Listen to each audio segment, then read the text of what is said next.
चौक के ऊपर गुम सिलाई के साथ लेस लगानी होगी तो इसका सबसे आसान तरीका ये है कि सबसे पहले हम जो है 1.5 इंच या 1.25 इंच का कपड़े के ऊपर मार्किंग कर लेंगे। इस तरीके से निशान लगा के छोड़ देंगे और उसके बाद हम इसके ऊपर लेस को रखेंगे और एक सिलाई लगा लेंगे ताकि ये इसके साथ अटैच हो जाए और जब हम उल्टी तरफ से इसको सिलाई लगाएं तो हमें आसानी हो। यहाँ तक चौक तक ला के हम कट कर लेंगे। फिर उल्टी साइड से कपड़े की जो है उसी सिलाई के ऊपर हम दोबारा से सिलाई लगाएंगे ताकि लेस जो है वो सिलाई के दबाव में चली जाए और ये गुम सिलाई में इंसर्ट हो जाए। अब ये देखिए कितनी नीट लुक से ये बन गई है।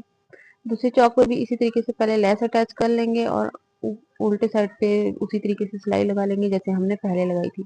और यहाँ पर बस इसकी फाइनल लास्ट जो है फोल्डिंग करके लेस को अटैच कर देंगे। यहाँ पे चौक बनाना थोड़ा सा ट्रिकी है। एक्स्ट्रा लेसेस को हम कट कर लेंगे और यहाँ से फोल्डिंग वगैरह देके एक दूसरे के ऊपर अच्छे से इनको लेसेस को बिठा के और यहाँ पे कट कर लेंगे। तो ये है